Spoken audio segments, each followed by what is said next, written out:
partir de este momento, en Radio Internacional, El Contador, con José Luis Benejam.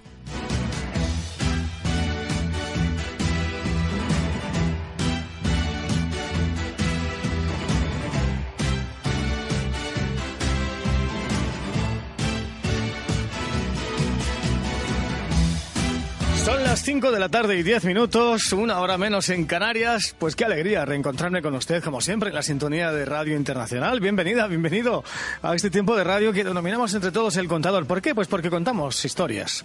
Contamos historias de la actualidad, contamos cosas que tienen que ver con nuestras vidas, cosas que interesan, cosas que sorprenden. Hay de todo, para todos los gustos. Y será hasta las 8 de la tarde cuando toquen las 7 en Canarias.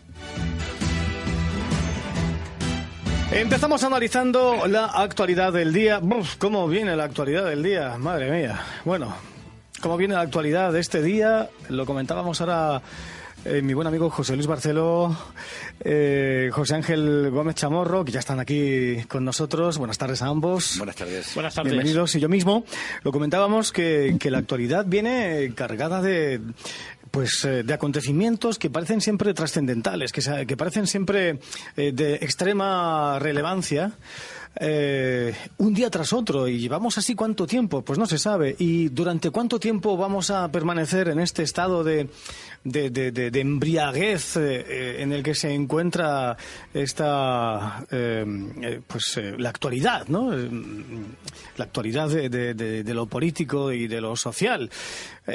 Pues no sé hasta cuándo vamos a permanecer en este estatus, pero la cosa parece que va para largo, ¿no te parece, José Luis?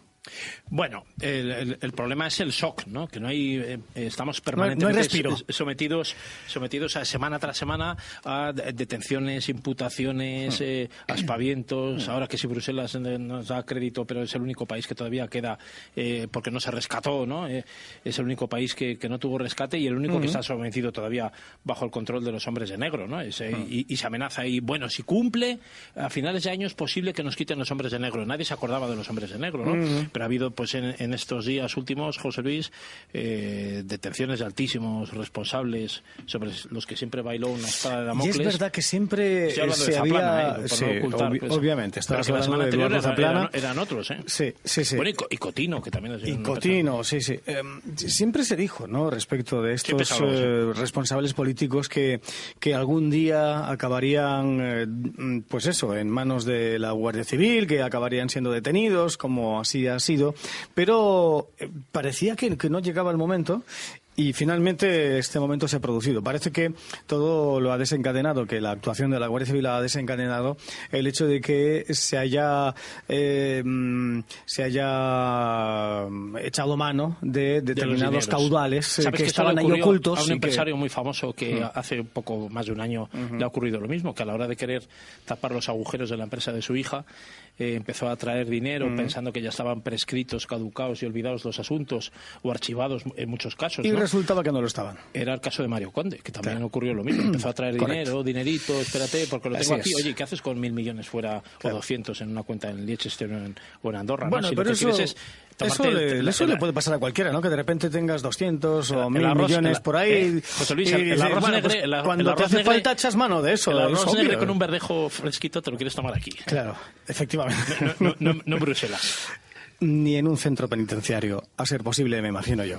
Bueno, Ibiza Melián, desde Fuerteventura, ¿cómo estás? Buenas tardes. Muy bien, gracias. ¿Qué tal te va la vida? Estupendamente. En Canarias siempre es maravilloso. Bueno, si es que es verdad. Tenemos una idea todos fiscal, ni paraíso fiscal ni nada. Ese es el paraíso. El paraíso auténtico es Canarias. Es verdad que tenemos todos una idea idílica de las Islas Canarias, de las Islas Afortunadas, y además los que vivís allí os encargáis muy fervientemente de alimentar esa idea, ¿no?, que tenemos desde la península. Sí, los canarios estamos muy orgullosos de ser canarios, españoles, europeos y ciudadanos del mundo. ¿Y será que en Canarias se fomenta, digamos, la pertenencia al Estado español, de alguna manera, a través de algún canal que se me escape? Lo digo porque parece que en otras áreas españolas que configuran todavía el territorio nacional español, parece que es como si el Estado en algún momento hubiera renegado de esos territorios, hubiera desistido de su presencia o de avivar digamos esa llama, ¿no?, de unión entre las personas que habitan allí y el sentimiento de pertenencia al Estado. Y la gente, por tanto, pues con el tiempo, con el paso de los años y con el paso de las generaciones, se ha ido despegando de la idea de España y, por tanto, también despegando de algún tipo de sentimiento de pertenencia al Estado español. Esto sucede muy claramente por parte de muchas personas, no todas, en Cataluña, pero también en Baleares y en otros lugares concretos de la geografía española. Parece que en Canarias no. No, de todas formas, hay gente con todas las ideologías. Siempre que estén dentro del marco legal, aceptamos todas las ideologías. Uh-huh. ¿Sabes lo que pasa? Que también Canarias, por su trayectoria histórica, es un lugar de paso donde ha habido mucha mezcla y hay mucha gente que vive. A lo mejor la población, lo que es foránea, nativa, es muy poca y hay muchísima gente que viene de Inglaterra, de Alemania y de otros lados también. Bueno, por ejemplo, y de Latinoamérica. Exactamente, y gente que... A donde muchos canarios en su momento fueron, ¿no? Claro, en determinados años del franquismo. Exacto, sobre todo la provincia de Tenerife hay muchísima gente, Venezuela, que se le llama otra comunidad autónoma de Canarias, mucha gente que lamentablemente pues después pasado lo que ha pasado se ha tenido que volver, o incluso a Cuba, en la provincia oriental, porque eran islas y en aquel momento no estaba el boom turístico y teníamos muchísimas carencias económicas, pues mucha gente fue a lo que era el Sáhara español y después retornó lo que es a Canarias, con lo cual hay mucha mezcla y mucha gente de diferentes ideologías, de diferentes religiones, y yo creo que eso es lo bonito, ¿no? Incluso se ha detectado que ha habido colegios donde han habido 108 nacionalidades de niños. Claro, y eso es fantástico. Yo soy un ferviente defensor de la mezcolanza, de la miscelánea, de la fusión, de la mezcla, vaya. A mí me parece fantástico cuando hay mezcla de algún tipo. Eso me parece siempre un plus, ¿no? Me parece que aporta un plus, me parece que aporta un añadido importante, ¿no?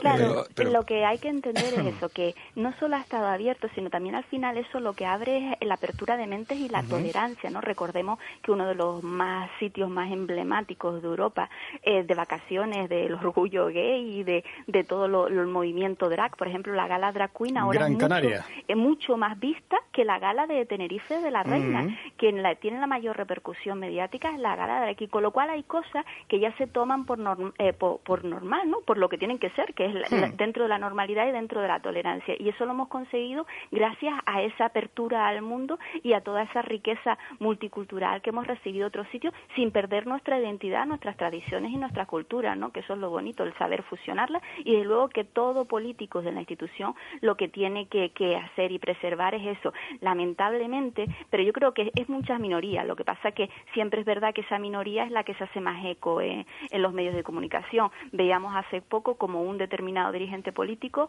rescataba o ensalzaba una determinada organización independentista de hace muchísimos años que decía que los españoles teníamos todavía sangre, que me parece gravísimo, sangre semítica y sangre árabe, cuando recordemos todo el pasado que ha estado en España, y cuando recordemos que en España para acceder a determinados cargos se exigía limpieza de sangre. Y esa es nuestra historia y parece que se nos ha olvidado. Volver a rescatar esos fantasmas me parece verdaderamente un retroceso abismal y que desde luego que no deberíamos tolerar el resto. Por eso, no solo desde Canarias, desde el resto de España, de lo que se tiene que hacer es motivar y ensalzar nuestra riqueza multicultural y lo bueno que hemos tenido de toda esa apertura de mente, de empaparnos también del resto sin perder nuestra identidad. ¿Y por qué siempre nos empeñaremos por qué será que siempre nos empeñamos en algunos, no es mi caso, tampoco el de ninguna de las personas que me acompañan en este momento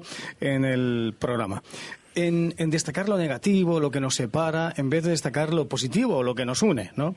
Este es un mal endémico de este país y de otros tantos que yo creo que deberíamos superar. ¿No te parece así, Elmer Suárez? ¿Qué tal? Buenas tardes. Sí, señor. Me parece que se tiene que superar eso, pero yo creo que es que frente a las informaciones y a los titulares de primera página de los en medios de comunicación, pues es que no nos desalientan, aunque queramos insistir y aunque queramos mirar para otro lado. Pero, por ejemplo, yo haría una pregunta, y es frente a los escándalos de corrupción, los partidos políticos no tendrían que tener una responsabilidad porque sus afiliados, los que nombraron en los diferentes cargos, han saqueado las arcas del erario público, se han enriquecido ilícitamente, han abusado de esos cargos. Yo creo que sí.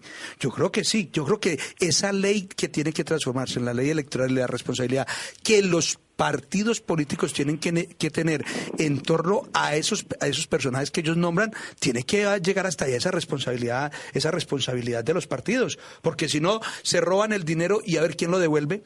¿Quién lo devuelve? ¿Quién ha devuelto el dinero de los sobornos y del 3% y de las comisiones y de tantas ilegalidades que estamos escuchando cada día? ¿Quién lo devuelve y quién se beneficia de eso? Si es dinero que se deja de repartir y que se deja de entregar para servicios sociales, para atender a la ciudadanía. Los partidos políticos ya están en mora de que se pongan de acuerdo y que establezcan y que modifiquen esas leyes para que quien les falte a los partidos tenga que pagar con sus haberes, con el patrimonio suyo y el de su familia y de sus testaferros, para que se lo devuelvan a la gente y al erario público. Él me ha mezclado dos cosas, pero yo quería decir una cosa a Ibiza, rápidamente, Ibiza, que ha dicho cosas muy bonitas que yo comparto, pero y ha sido muy humilde y muy prudente.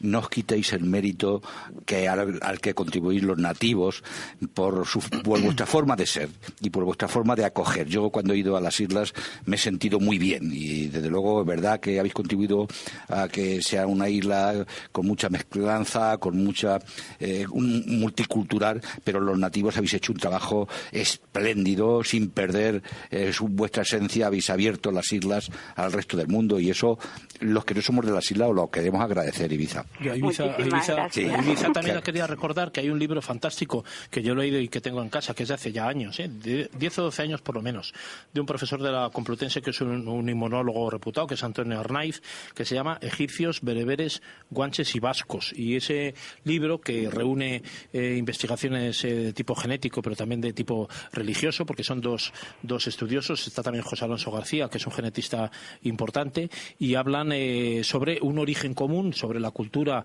guanche, bereber, egipcia y vasca, que fue una diáspora que hubo desde el desierto del Sáhara cuando hubo un enorme cambio climático, de esa cultura que había centroafricana, pues cuando vino esa desertización terrible, pues cada uno tiró para el norte, para el oeste, para el sur, y entonces hubo esa diáspora y hay unos orígenes comunes que incluso dicen que el único vestigio que queda común entre todos ellos en la lengua vasca es precisamente el guanche y el bereber. O sea que hay unos enlaces de los cuales yo creo que hay que sentirse también orgullosos, ¿no? Pero luego... De otra forma, si me permiten, a mí eso de la genética es que me da un poco de repelús, ¿no? Porque no sé si saben en la historia, la Nenarve, no sé si saben lo que era, lo de los nazis, ¿no? Que ellos querían imponer la raza aria y estuvieron en dos sitios de España de visita. Fue en el Cataluña y en Canarias, precisamente a colación de lo que decía, porque ellos decían que los vestigios de la raza aria estaban en Cataluña y en Canarias. A mí eso, sinceramente, yo creo que aquí hay muchísima gente, tenemos muchísima mezcla, y lo que sí nos identifica como pueblo es lo que decía José Ángel, ¿no? Que es la hospitalidad y la amabilidad, que eso siempre ha sido una característica y eso ha sido uno de nuestros principales reclamos turísticos y que nunca deberíamos perder, que somos serviciales y nunca caemos en el servilismo, bueno, ¿no? Ibiza, la genética nos iguala a todos por un mismo rasero. El futuro, que no tenemos mucho futuro ninguno, o sea que realmente podemos pensar lo que queramos, pero todos vamos a acabar igual, y luego que todos defendemos el mono, que todos defendemos el mono, lo cual nos pone a todos en su sitio, o sea que todos tenemos un origen común, oye, y tampoco eso es tan malo, O sea, no, pero ¿sabes lo que pasa? Que el mono es un optimista. El mono de Anís del Mono, ¿sabes que se lo puso? Porque dicen que es la cara de Charles Darwin, ¿no? Y se puso ahí, era una especie a ver, una cosa que quiero comentaros. Bien, oye, defender del mono, una cosa que os quiero comentar. Yo me siento orgulloso de defender del mono. Descendente del mono, sí, podría ser menos mono, ¿no? O de la mona. La Eva esa mitocondrial que decían. Bueno, el PNV ha decidido finalmente garantizar los presupuestos generales del Estado, los presupuestos de Mariano Rajoy ante, dice, el inminente levantamiento del 155 en Cataluña. Vamos a ver si el levantamiento del 155 es tan inminente o no tan inminente. En todo caso, ellos han decidido, por una cuestión de responsabilidad, dicen, votar sí a los presupuestos generales del Estado. Están precisamente estos presupuestos generales del Estado siendo debatidos en la tarde de hoy ya de una forma definitiva, ¿no? Y con el sí adelantado por parte del PNV seguirán su tramitación, de ahí de la Cámara Baja irán a la Cámara Alta, donde el Partido Popular tiene mayoría absoluta, y serán devueltos al Parlamento, o sea, al Congreso de los Diputados para su definitiva aprobación. Vamos, en definitiva, dicho de otra manera, tenemos presupuestos generales del Estado. Yo no lo dudé nunca, porque se demuestra una vez más que frente a estas cosas que se decían, hay una mayoría de derecha en el Parlamento suficiente para que Mariano Rajoy siga gobernando y para que se le aprueben los presupuestos. Uh-huh. Es verdad que yo no confundo una derecha y otra, hay sus diferencias, pero que esto que se decía, que falta de responsabilidad por aquellos partidos, como el Partido Socialista, que no iban a aprobar esos presupuestos, se demuestra una más que había mayoría suficiente dentro de la ideología y de los presupuestos que se han elaborado para aprobarlos sin necesidad de que otros, renunciando a sus principios, los votaran. Derecha entre las que se cuentan PNV, sí, UPN y Junts per Catalunya. Y desde luego Ciudadanos. Ciudadanos y Partido Popular. Uh-huh. Hombre, pero no le digas a Pedro Quevedo de derecha que le das algo. ¿A quién? También ha apoyado los presupuestos generales del Estado, Nueva Canarias. Sí, bueno, en lo de Nueva Canarias, cuando se debatieron los anteriores presupuestos... Pero al principio fue un error, ¿no? No, recordarás Ibiza que se acusó y tal, pero, hombre, es que lo que se lleva Nueva Canarias por un votito ya nos vale, ¿no? Es decir que a mí me parece, además, que...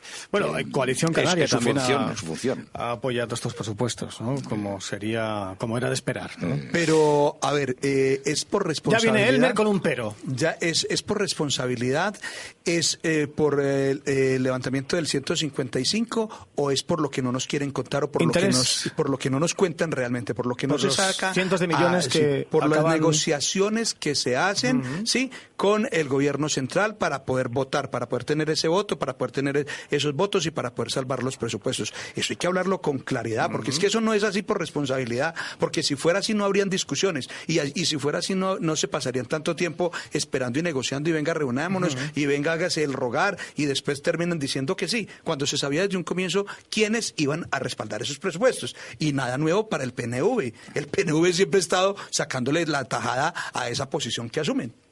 A todos los gobiernos. Claro, eso iba a decir. Es que no es nuevo. Y a todos los gobiernos, yo asumo, se esgrime desde el PNV que esto es en aras de la responsabilidad, que va a favorecer más al País Vasco que al propio Partido Nacionalista Vasco, que incluso ellos vaticinan que esto va a posibilitar antes que tarde el levantamiento del artículo 155, y ellos adelantan ciertas cosas de unas conversaciones entre Moncloa y Bilbao que se han demorado más de 3 horas. O sea que no sabemos muy bien, el teléfono ha estado al rojo vivo como si fuera un horno. También tiene un problemita, José Luis, tiene un problemita, porque no sé cómo van a resolver, porque si en alguna comunidad, si en alguna provincia concretamente hay una movilización masiva de los mayores, es en Bilbao, y desde luego en estos presupuestos no han resuelto el problema de la reivindicación de los mayores. No nos equivoquemos. Eso es el bastón que reclaman, lo que no se les da con... Claro, lo que ha ofrecido Rajoy no es lo que piden los mayores, porque además no es un tema de seguridad para ellos. Claro, sí. Y en el País Vasco es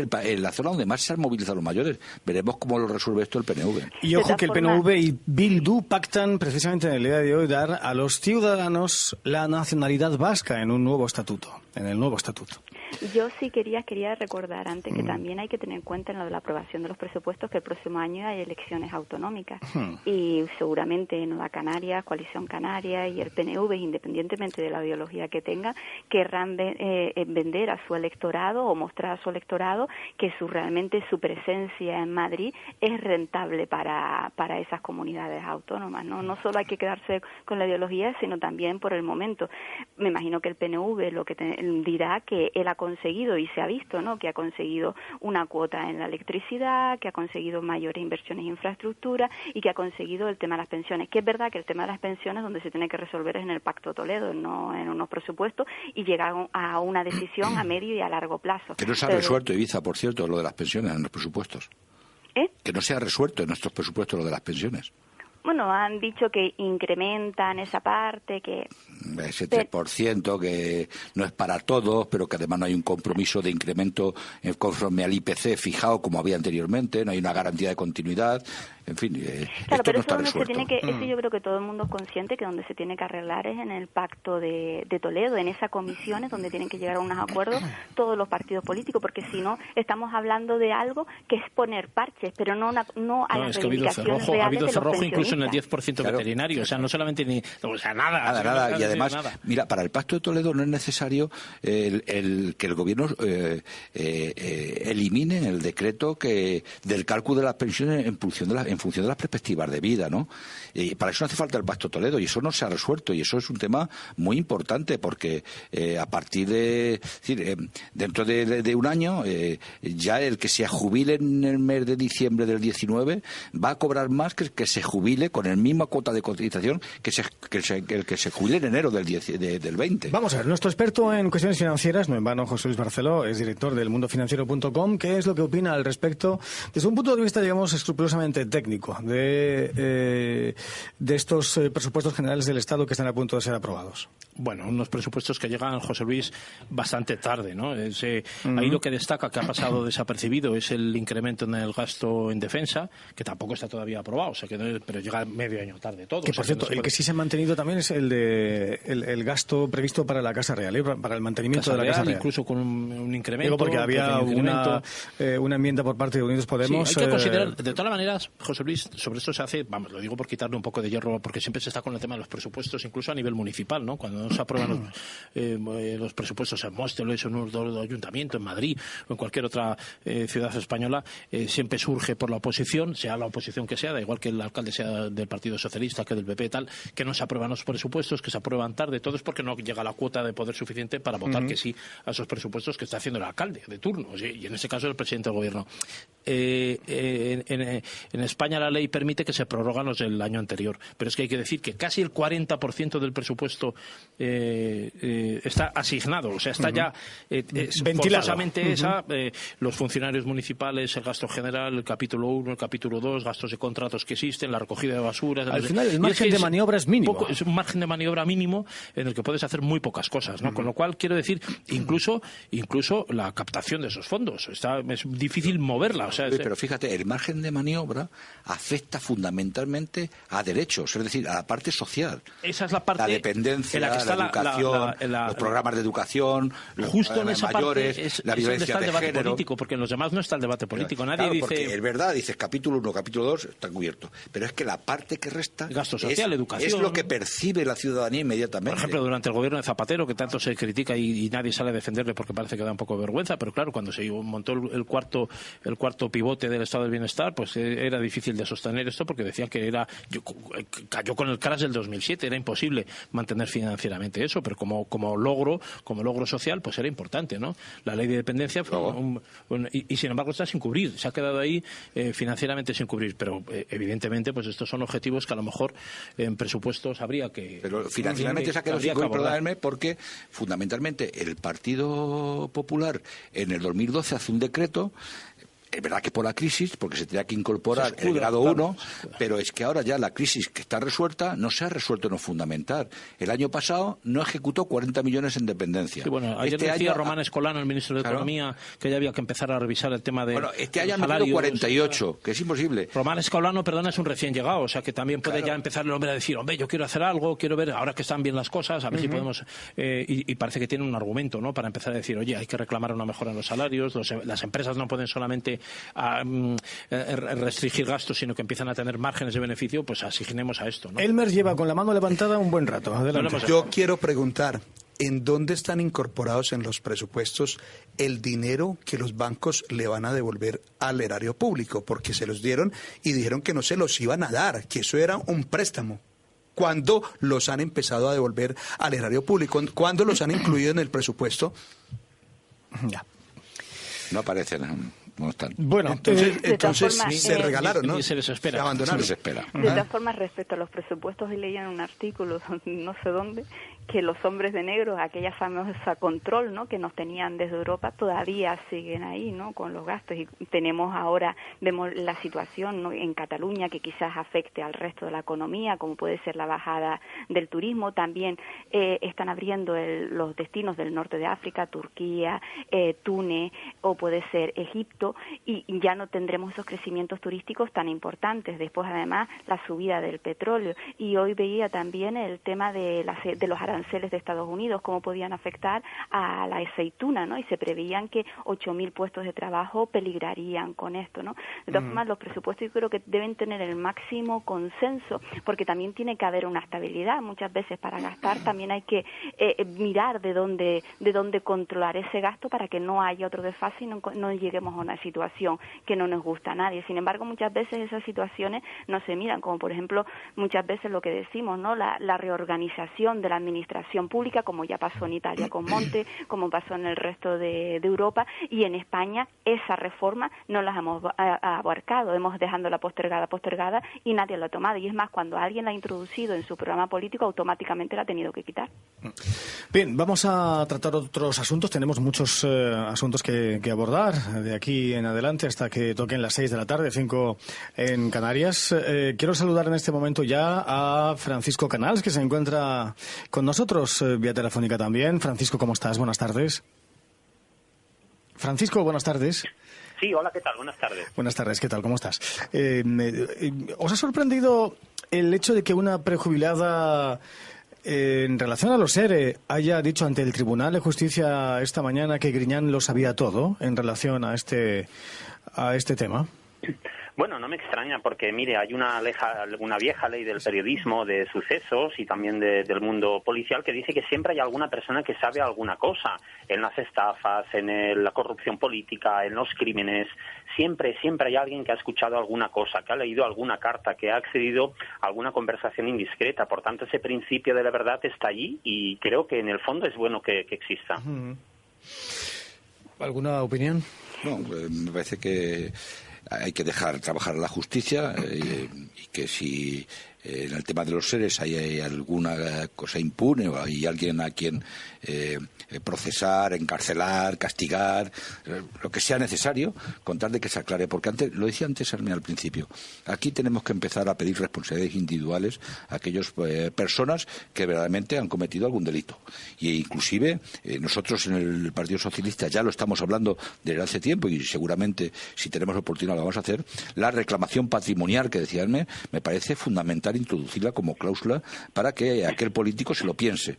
Porque estas cosas, es decir, que el político que coge, pero también el que da, el empresario que da, la entidad que da, la empresa que da, esto hay que manejarlo bien, porque aquí hay varias responsabilidades. De todas formas, también decir que todas estas declaraciones en un juicio, en un proceso, hay que tomarlas todas con las garantías debidas y reservar la presunción de inocencia. Porque hasta que no haya una sentencia, lo que diga una persona, ¿vale? Lo dijo, no hay ningún problema, habrá que llegar hasta el final. Pero muchas veces parece que simplemente es lanzar el ventilador y ahí queda. Hay que esperar hasta el proceso y garantizar la presunción de inocencia hasta el final y ya veremos que hay de cierto y que no hay de cierto, porque si no, muchas veces pueden haber declaraciones interesadas o creer gente ciertas cosas que al final no era lo que ellos pensaban, cualquier historia. O sea que yo creo que hay que tomar todos los procesos con la debida cautela y garantizar la presunción de inocencia hasta el final, y como decimos, cuando caiga la ley, que caiga con todo el peso, pero al final cuando realmente se demuestre que es culpable. Sí, sí, desde luego. Lo que pasa es que yo he visto, y nosotros lo hemos cumplido, hay que diferenciar presunción de inocencia para todos los que están en los banquillos del ERES.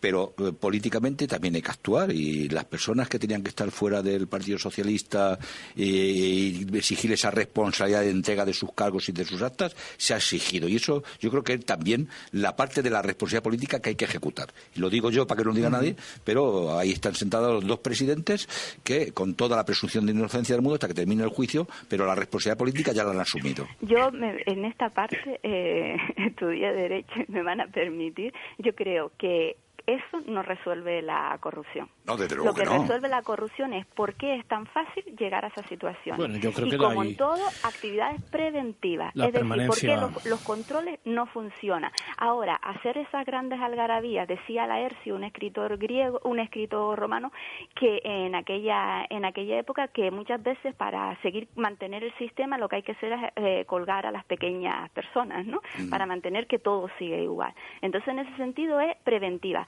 Ahora, si el juez no ha dicho si eso es verdad o si es mentira, ¿cómo antes nosotros tomamos o pedimos decisiones si no sabemos si es cierto? Si esa persona, yo te denuncio a ti y digo que tú hiciste algo y eso es mentira, lo tendrá que determinar un juez. Luego... Y el juez te imputa, te investiga para darte una garantía, y que vayas al juicio con un abogado y que te niegues a declarar y que puedas cambiar tu declaración. Para esa garantía el juez te investiga, porque si no lo hiciera, si no te investigara, te imputara sobre la marcha, el proceso se caería. Pero eso no significa en ningún momento que en un seas Estado de Derecho culpable. no, claro, pero Ibiza, hay situaciones, José Luis, si me permites, como las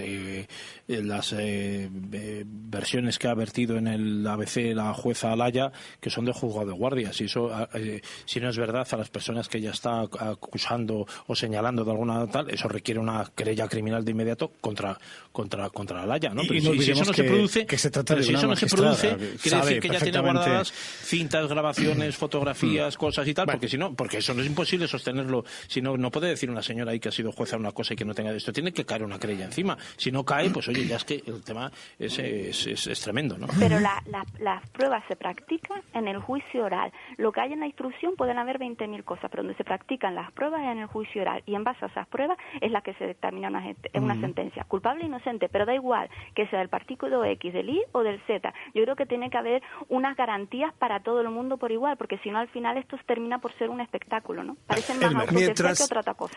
Mientras la justicia realmente y los nombramientos de los magistrados y de los jueces y de los fiscales y de quienes ejercen el control no sea independientemente de los bloques que gobiernan en los ayuntamientos, en las comunidades autónomas y en el gobierno central, esto es imposible, porque hemos visto que cuando algunos jueces han empezado a investigar y han ido a la profundidad de muchas cosas, los han cambiado, los han removido y han puesto a unos que se acomodan más fácil para que la investigación se dilate y para que no se siga con lo que se está haciendo. Yo, si me perdona, yo esto lo tomaría con garantía, porque eso se dice con grandes palabras y parece que la justicia en España es de una república bananera, cuando no es cierto.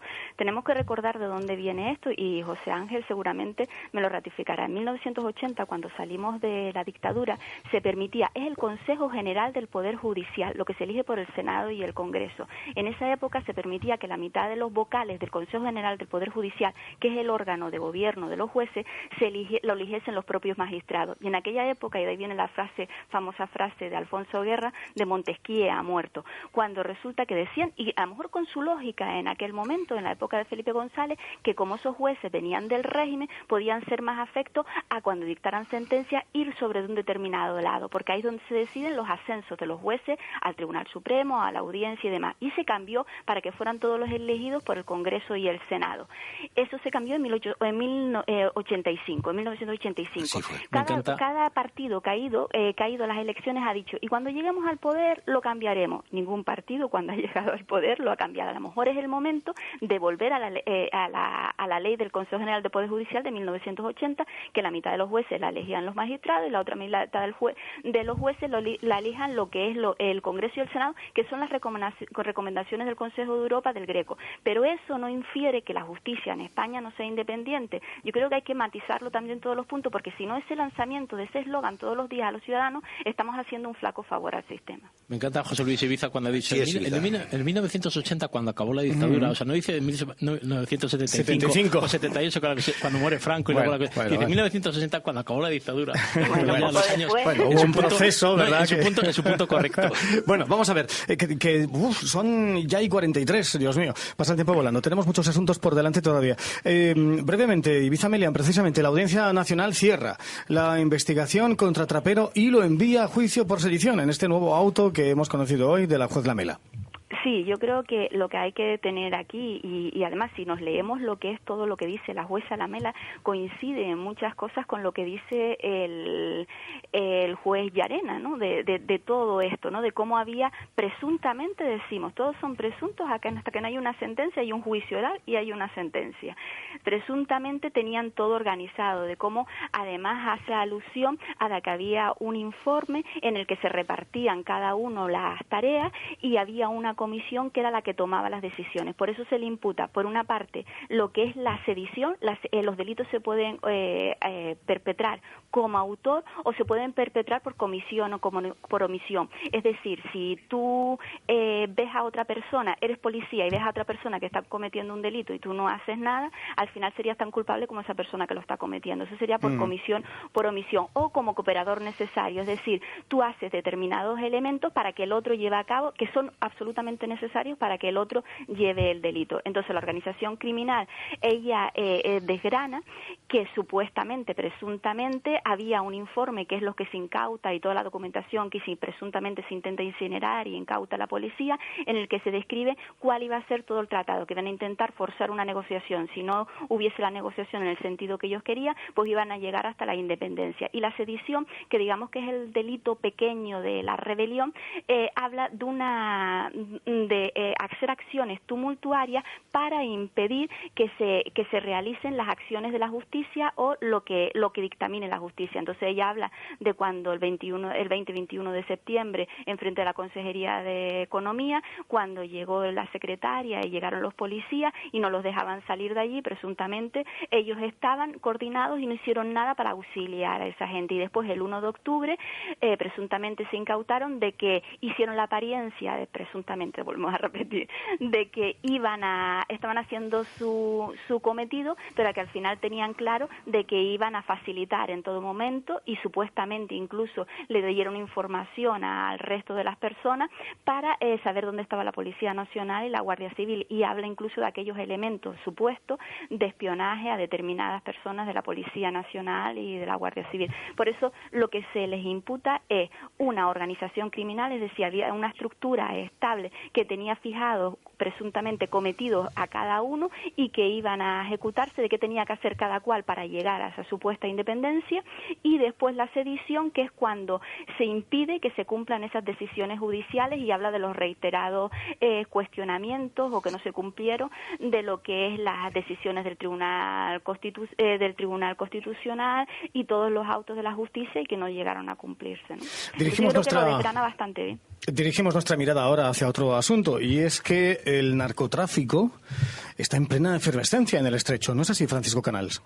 Sí, es así, porque vimos todos y escuchamos como hace pocos días un niño de 8 años de edad fue brutalmente arrollado por una barca que supuestamente algunos atribuían al narcotráfico o bien a temas de apoyo logístico. El tema es que el narcotráfico que hay ahora mismo en la línea, en lo que es toda la zona del campo de Gibraltar, es algo preocupante. No porque sea nuevo, porque de hecho el narcotráfico en esa zona tiene décadas, se tiene de muy antiguo, de cuando empezaban las primeras familias, los primeros clanes, el clan de los Pantoja, por ejemplo, el clan de los Castañitas, bueno, varias familias conocidas en la zona. El tema es que ahora esto está evolucionando. ¿Y cómo se sabe? ¿Por qué?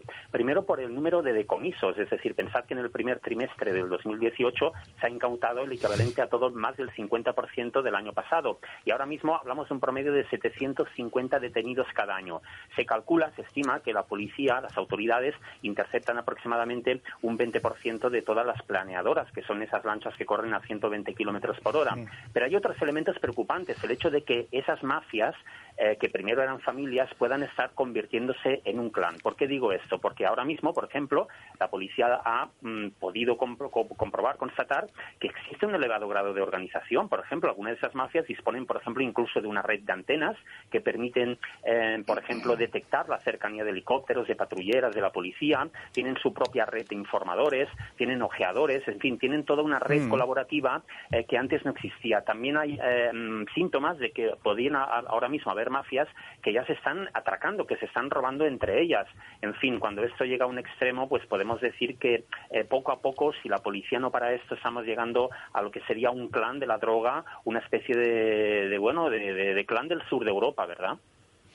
Yo, sin apuntar a nada en concreto, me parece, Francisco, que también esto es un asunto que hace ya 20 o 25 años que viene sucediendo en la zona del campo de Gibraltar. Algeciras, la línea, todo el mundo sabe el empobrecimiento que tiene la línea de Concepción, Gibraltar, las empresas, la situación offshore del propio Gibraltar, el tráfico ilegal que existe en toda la zona. No hace falta ya hablar del tema de las drogas y las pequeñas organizaciones que hay allí. Yo creo que ha habido una quiebra del sistema entre ellos, de su statu quo de relaciones, que ha habido una ambición por crecer más todavía y seguramente llegar a situaciones de corrupción, incluso con la administración o con instituciones y con personas que están allí en la propia administración local o comunal de la zona, y esto ha quebrado el sistema de relaciones que tenían, y esto es lo que ha dado pie a que esto haya saltado a los medios de comunicación y que hay entre ellos una guerra que dará fin seguramente a estas organizaciones criminales por ambición y por avasallamiento de su propia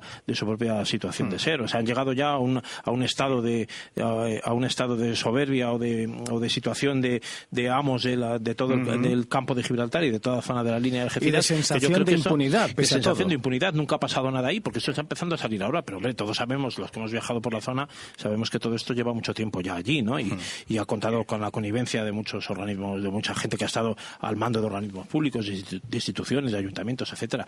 Y esto en su momento pues tendrá que romperse la baraja por algún sitio, ¿no?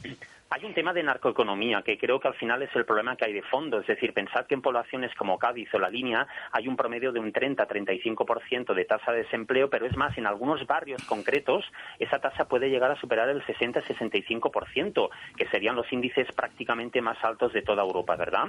Claro, pensad que, por ejemplo, un lanchero que pilota una planeadora cobra una cantidad promedio de entre 30 y 35.000 euros por viaje. Una persona que se dedica a la descarga de fardos... Bueno, yo no cobro eso en 3 años, o sea que imagínate. ¿No? Sí, una persona que descarga fardos durante 10-12 minutos puede cobrar cantidades que llegan a los 2.500-3.000 euros. Y un chaval jovencito menor de edad, solo por vigilar, le pueden pagar un sobre con 500 euros sin correr ningún riesgo. Es más, por ejemplo, la Guardia Civil ha publicado recientemente, hace pocas horas, que se ha podido constatar que los narcotraficantes tienen incluso grupos de WhatsApp montados, donde se intercambian las comunicaciones. E incluso algunas mafias disponen de bases de datos informáticas de matrículas de coches para poder diríamos, alertar si un coche de paisano pues pertenece en realidad a una patrulla de la Guardia Civil. Eso lo hacía la ETA hace mucho tiempo en las autopistas de peaje, ¿no? Yo el otro día escuchaba al alcalde de la zona y comentaba con pena cómo desde hace 3 años de los presupuestos generales del Estado había un programa de inversión, de reestructurar toda la zona, planes de empleo, etcétera, y se había ejecutado 0 euros de esos planes. Es que hay que invertir en estas zonas. Es que es imposible que esto pueda suceder. La gente tiene que comer, tiene que vivir. Y cuando el Estado no le pone en la mano una herramienta para vivir honradamente, pues al final salimos por donde salimos. Vea, ahí yo podría hacer una acotación sobre el caso de Colombia. Colombia viene luchando contra el narcotráfico hace mucho tiempo y además con la restitución de cultivos. Y ha recogido muchísimo dinero que el Plan Colombia de los Estados Unidos, el gobierno de los Estados Unidos le aporta.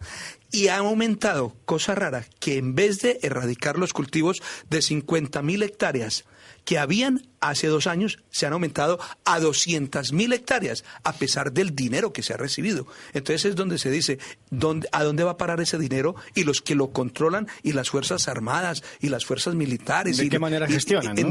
¿Qué hacen con ese dinero? Correcto. ¿Qué hacen con ese dinero? Correcto. Oye, Francisco, tú has realizado una investigación que me parece muy interesante sobre los crímenes que han sido desvelados por Google. Sí, exacto. Hablamos de los crímenes desvelados por Google porque la verdad es que cada año hay un número creciente de causas judiciales en las cuales Google se configuró como herramienta de percrimen. Y voy a poner algunos ejemplos recientes. Por ejemplo, en el asesinato del pequeño Gabriel de 8 años en las Hortichuelas, posteriormente la Guardia Civil pudo determinar científicamente que desde el ordenador de Ana Julia Quesada se habían buscado determinados nombres de plantas venenosas, se habían buscado también determinadas frases relacionadas con el tema del vudú, incluso había un montaje fotográfico del niño. ¿Qué quiere decir todo esto? Que todas aquellas palabras clave que buscamos en Internet, en el famoso buscador de referencia, luego pueden constituir una prueba forense. Le voy a poner otro ejemplo de resolución de delitos. Por ejemplo, un famoso delincuente aficionado al arte intentó robar en un museo de Nueva York un cuadro de Dalí, el famoso artista español. Bueno, la policía no podía del todo llegar a determinar quién era, no fue fácil, imputar a esa persona, pero sí que se llegó a la conclusión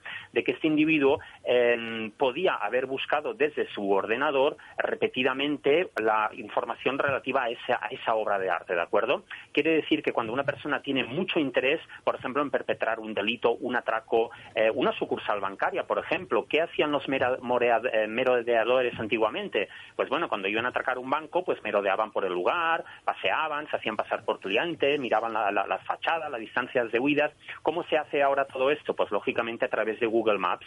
Imagínense que atracan un banco, pues bueno, la policía podría obtener un informe de Google de todas las personas que previamente a esa jornada tuvieron mucho interés en buscar una dirección determinada, insistente en el mapa. Por tanto, es evidente que los acuerdos que hay entre Google y otros motores de búsqueda con las autoridades españolas y europeas puede y está de hecho ya ayudando a resolver muchos delitos. ¿Quién ha buscado esa palabra clave? ¿Quién buscó la dirección de la calle donde luego asesinaron a una persona? Pues bueno, ya es posible saberlo y bueno, pues ahí... Lo cual es muy interesante, ¿no? Ayuda a las autoridades a esclarecer delitos que se cometen. Claro, no es una ciencia exacta, porque, por ejemplo, todos hemos puesto alguna vez en Google Bin Laden y eso no quiere decir que seamos terroristas, ¿no? A veces un periodista, un estudiante puede buscar información para hacer un trabajo, pero sí que es verdad que cuando hablamos de direcciones, mire, hay aquel viejo dicho que el criminal siempre vuelve al lugar del crimen, al lugar donde cometió el asesinato. Pues bueno, se está comprobando que muchas personas tienen esa misma curiosidad de hacerlo a través de Google Maps o Google Street View. Por tanto, la policía, sin saber el nombre, ni el ordenador, ni el apellido, nada de un delincuente, sí que podría recibir un informe de todas aquellas personas y direcciones, por tanto, que buscaron un nombre de una persona, una dirección determinada. En el caso de un secuestro, es muy probable que el secuestrador que prepara su acción pues vaya al perfil de Facebook para ver qué aspecto tiene. Ahora, Francisco, se están haciendo mensajes, se están escribiendo mensajes a nivel global a través de redes con JPGs o con GIFs, ¿no? Para no tener que teclear. Es decir, tecleas en una imagen, la grabas la imagen y mandas la imagen con todo el texto de lo que tú quieres, para que no se identifiquen los caracteres que tú estás enviando en el mensaje. El receptor puede leer el GIF o el JPG, pero no se puede interpretar lo que pone ahí, ¿no? Sí, lógicamente existen herramientas cada vez más tecnológicas que, bueno, a veces escapan un poco al control de la opinión pública, pero también es verdad que a veces cada vez son más conocidas. Por ejemplo, muchos delincuentes pues ya no llevan el teléfono móvil encima, porque han visto ya mucho reportaje en televisión sobre el tema de la geolocalización, ¿no? Pero bueno, yo creo que es muy interesante, por ejemplo, recientemente también en Reino Unido, una familia, esto salió en toda la prensa europea prácticamente, una familia ansiosa por cobrar la herencia de su abuelo, tomó la decisión de asesinarlo. Bueno, el tema es que la familia buscó en Google la frase clave, drogas letales para personas mayores. Cuando apareció la persona sin vida... Que puede ser una simple aspirina o un ibuprofeno. Les faltó poner el nombre y apellidos del abuelo, ¿no? Sí. Bueno, me río, pero en realidad es muy triste. Es muy triste. Pero... El tema es que la policía pudo obtener un informe de todas las personas que habían buscado esta o parecidas palabras clave y dio la coincidencia que coincidía con la familia directamente del abuelo, con lo cual se consiguió imputarla. Por tanto, los que me estáis escuchando, cuidado con lo que busquéis. Cuidado con lo que buscamos, ¿no? Decir que me parece muy interesante, pero también hay que ponerlo en ponderación con la libertad individual de cada cual, ¿no? Porque al final toda esta información, si tenemos un GPS que es el móvil, si todo lo que buscas en Internet sale, yo imagino que si toda esta información hubiese estado, si hubiese sido posible en España la transición, aquellas reuniones de Suárez y Carrillo, o todos aquellos idas y venidas, ¿no? Aquellas reuniones clandestinas que había un poco para llegar al final al consenso. Yo creo que hubiese sido casi un poco imposible. Eso de quedar en un barecillo en un Quiero club comentar y tomarse un par de cubatas en ahí. este punto en el que nos encontramos, a falta de prácticamente 2 minutos para finalizar este tiempo de radio, que Ángel Gabilondo acaba de publicar en su cuenta personal, oficial de Twitter, una imagen en la que aparece una carta escrita de su puño y letra en la que confirma, en la que formaliza su candidatura a las primarias del PSOE de Madrid, a la presidencia de la Comunidad de Madrid. Una primera impresión. Bueno, pues mis palabras no pueden ser nada más que de agradecimiento. Digo, como socialista con carné, porque a mí no me cabe ninguna duda que hay muchas personas muy socialistas, seguramente con más valores que yo sin carné, y entre ellas está Ángel Gabilondo. Mi agradecimiento personal, y creo que de todos los militantes del Partido Socialista, porque haya decidido por fin dar el paso hoy y anunciarlo de esta forma, con un manuscrito, como es habitual en él. Él es un hombre que le gusta la palabra, le gusta, y yo creo que no puedo decir otra cosa que mi agradecimiento y mi mejor suerte y mi apoyo. Pues dicho queda. Francisco Canals, ¿qué sabemos de la desaparición de Francisca Cadenas? Bueno, pues prácticamente nada, porque desapareció a las 11 de la noche de aquel famoso 9 de mayo del 2017, es decir, hace muy pocos días se ha cumplido ya un aniversario, y bueno, poco se sabe. Una de las desapariciones más misteriosas de todas las últimas décadas, una mujer de 59 años que estaba recibiendo en el pueblo de Hornachos, Extremadura, un ambiente, un entorno, diríamos, pues de pueblo, ¿no?, de cercanía, estaba recibiendo la visita de un par de vecinos, un matrimonio del pueblo. Ella salió de casa, de su domicilio, para apenas andar 50 metros, y ahí se le pierde la pista. Gracias, Elmer Suárez, Francisco Canals, José Ángel Gómez Chamorro, Ibiza Melián y José Luis Barceló. Muchas gracias. Es un placer compartir este tiempo Esperemos con a ver vosotros. qué pasa con el chalet de Iglesias, ¿no? Pues que lo disfrutarán mucho, a ser posible con salud.